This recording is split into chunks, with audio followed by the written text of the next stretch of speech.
What a beautiful welcome. I'm not used to it. I'm from Philadelphia. They don't do that. I was just doing comedy there. He said, "Welcome to comedy, Mr. Craig Schmidt." Out there go, "Yo, who is this clown? Hey, make me laugh." I said, "Listen, lady, you got to chill that out there." This is beautiful air here. I just took it in this morning. Talk about the opposite. I was just playing a casino outside of Philadelphia. You know what doing in the casino make you gamble longer, make you dizzy? They pump oxygen in the casino. It makes people nuts, have all this oxygen. This one guy's going, "I hit all the numbers, I hit all the numbers, I hit all the numbers." Buddy, you're in the elevator. I grew up in Philadelphia. My dad left when I was born. Something I said, wah. My mom played both roles. She'd come home from work. "Wait till your father gets home." "I'm here." "Wash the dishes." "Pull my finger." Grew up with all girls in the house, all females. My first shave was something called an Epilady. We had all the feminine products in the house: Tampax, Kotex, Maxi pads. Our house was extra absorbent. There was no humidity in the Shoemaker home. We had no bathroom scale. I guess women don't like scales. I didn't know I weighed my whole childhood. Went off for wrestling. I said, "What weight class?" "Petite 4. Trying to get down to a 2. Our bathroom had all these girly things: tweezers, cotton balls, eyelash curlers. You ladies use the eyelash curler?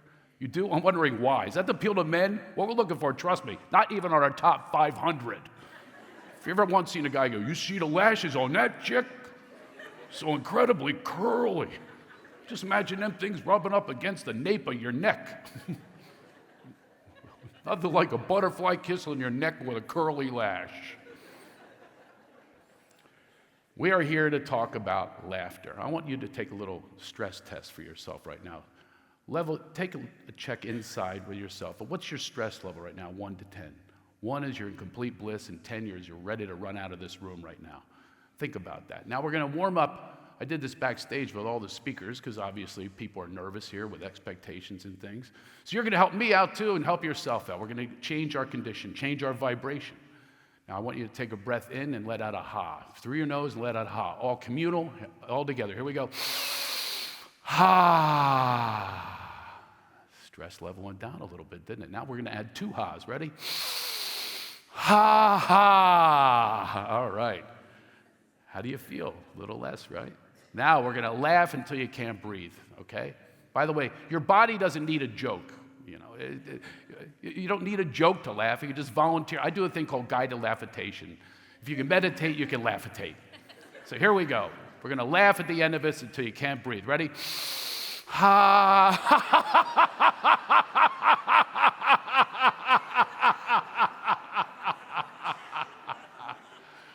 Ha. Anybody bring their stress level down a little bit? Yeah.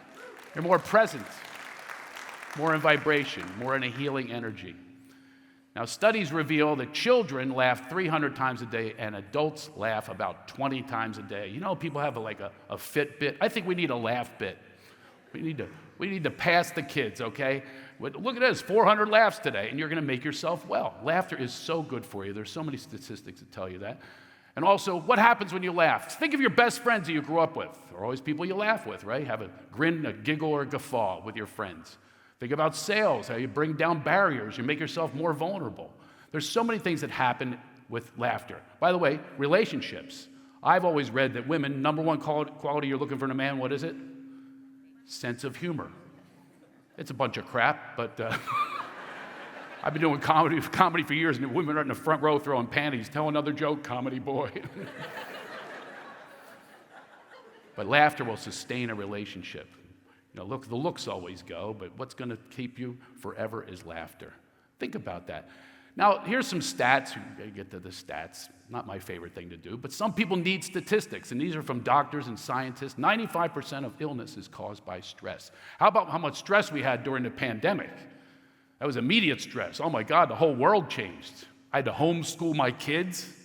My youngest son asked for a transfer. 51% of experience chronic stress, 48% reports sleepless nights. Anybody have sleepless nights? You can improve that by laughing. Put more laughter into your life and watch what happens. It's like a miracle drug. Oxygenates your body, healing endorphins are released, stress is relieved. I read a book, Norman Cousins cured himself of a terminal disease just through laughter, which makes me a doctor. Reduces physical pain, I want you to do this right now. I know exercise. I want you to go back to the ha-ha and laugh. And I want you to raise your hands high and say, I'm depressed. Then we're going to go, I'm angry. And watch. In that space, you can't be angry or depressed or stressed. You ready? Breathe in through your nose. I'm depressed.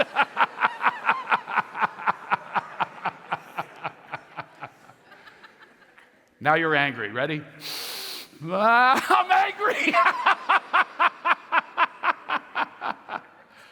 Look at those beautiful smiles. You can't be distressed, angry, mad at one another. We're such a divided country right now. What's going to bring us together is a vibration of laughter. Think about that. Make that choice and see all the things that can change. You're powerless over who you vote for and all that kind of stuff. You have your own power to shift your own consciousness just by adding more laughter to your life. I'm going to give you an acronym to take home with you, and that's laughter.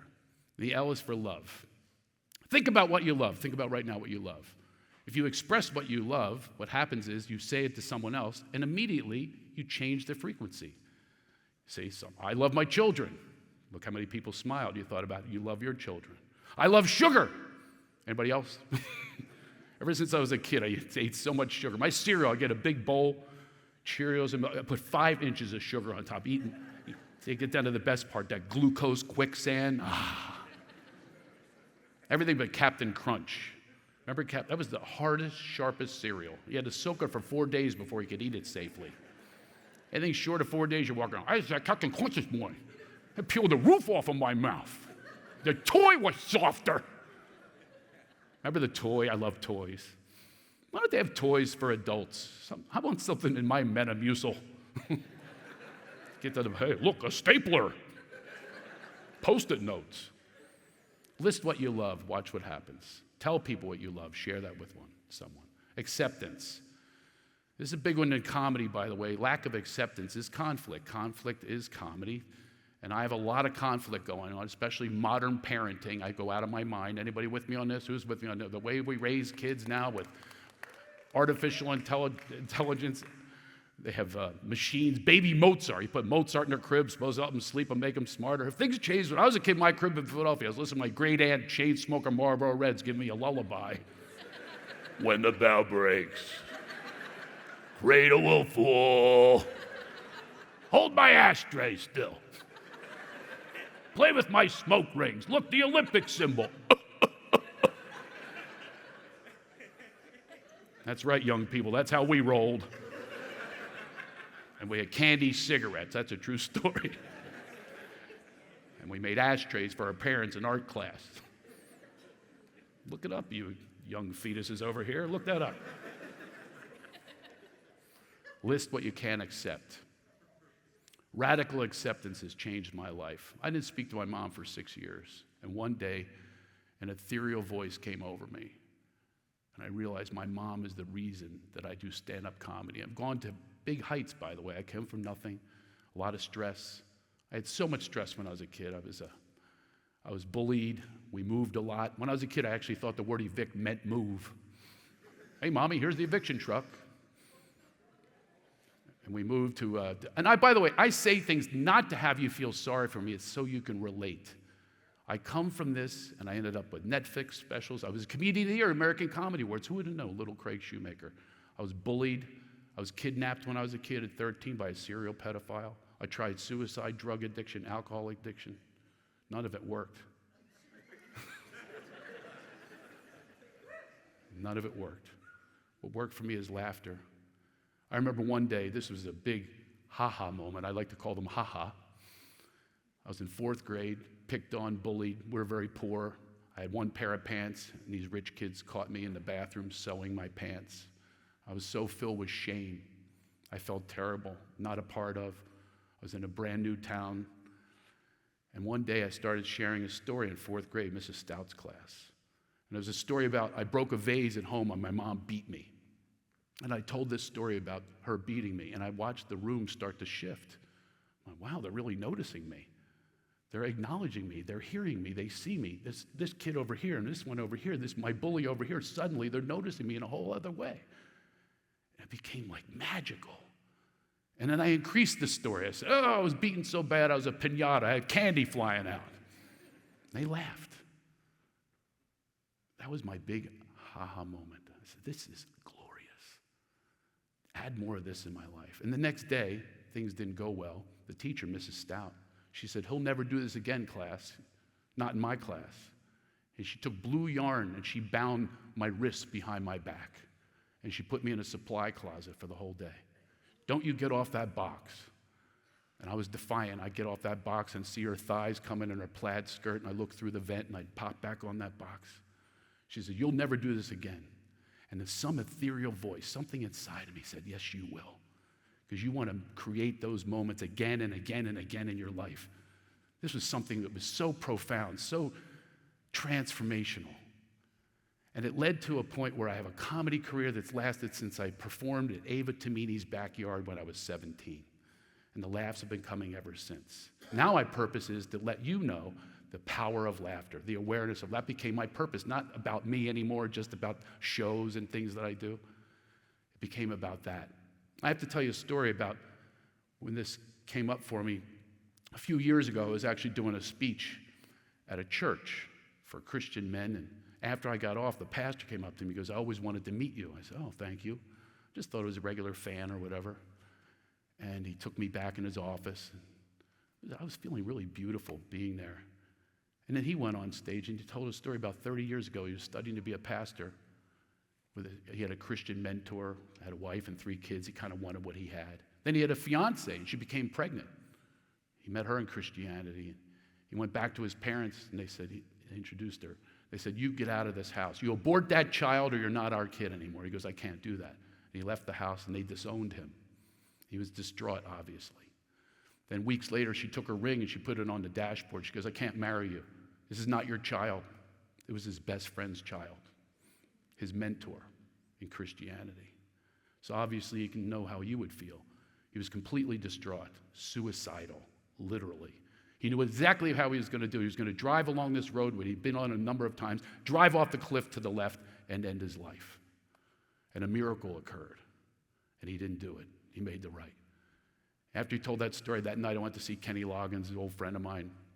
He's at Hollywood Bowl, and I'm really feeling, ever feel that ethereal spirit within you that gets ignited and inspired? He was literally doing a song called Peace of Mind. I felt so peaceful. And that guy texted me, that pastor, who I just met that day, and he goes, the reason I didn't drive off that cliff is someone had just handed me a CD from a comedian named Greg Shoemaker. I laughed till I cried. Life is worth living. And I'm with you forever. You are my friend forever. And to this day, he is. I go on walks with him. I challenge him. He brings it to the pulpit. He tells people, this is the guy that saved my life. And he met his wife a week later. It was his wife today, 30 years later, with this beautiful family. And it was at that moment I went back to 4th grade and I said, there's another script here. You can rewrite your script by adding more laughter to your life. Here's another way to do it. You want to blend into a room, blend into a party, blend into sales. List what makes you unique. I said that to a group one time, and a woman raised her hand and said, what makes you unique? She goes, and she, by the way, she was with all these employees at the same company. No one ever knew this before. She goes, I was a nun for 9 months. It was a reaction I have never seen before. No one at that office will ever forget that. What makes you unique? I have a lot of things that make me unique, and I don't have time to list them, but I remember I have these coaching programs. This guy, Sean, in Philadelphia, he swims with sharks. Not in a cage, he swims with sharks, and they rub up against his mask. I will never forget that my entire life. So what makes you unique? You'll blend in. Gratitude. Oh, we need to be in a state of gratitude, folks. There's so many entitled people out there. Look at the internet. It's all about anger, resentment. Let's be grateful. I'm so grateful that I'm here. I'm grateful to laughter. My best friend, one of my best friends got brain cancer. They gave him 3 months to live. And I'm so grateful to laughter. I had another ha-ha moment. And I started a whole Laughter Heals program of a nonprofit called Laughter Heals. I did it for Michael Goldberg. He wrote Cool Runnings, Little Giants, a comedy guy. It's how we always bonded, was through laughter. He showed up for every one of these things. I did it in a cancer facility, an aftercare facility. He showed up for all the prescriptions, which I'll give to you too. Don't watch the news anymore. Go to more comedy clubs. Share with people your favorite sitcoms and your favorite comedy movies. What a way to bond with people. And he did that. He had every prescription. He came to all my shows. I needed a restraining order at one point. They gave him 3 months to live. He lived 15 years past that prognosis. That told me that laughter really is what works. Humility. List what makes you humble. List your rumbles, stumbles, fumbles, and crumbles. We don't want to hear your boasting. We want to hear how you failed. One failure for me is I drive a minivan. There is good news about a minivan. You never get pulled over in a minivan. You could be doing Mach 5, wheelies, donuts. You could have a hooker strapped to your hood smoking crack. The cops will go, let him go. He suffered enough, for God's sake. The guy's driving a Dodge Caravan. What will you do to him? He hasn't done to himself already. You like me more if I told you that or if I drive a Porsche, which I do. Anyway. True story. You know why I bought the Porsche? I did. I bought a Porsche a few weeks ago. You know what? Because I deserve it. I deserve it. I've made it in life. I made it past all this stress, all these things. Divorce. I got divorced. She left for a cult leader. Anyway. All my shows this year, by the way, are benefit shows, and all proceeds go to my ex-wife. I just thought I'd let you know that.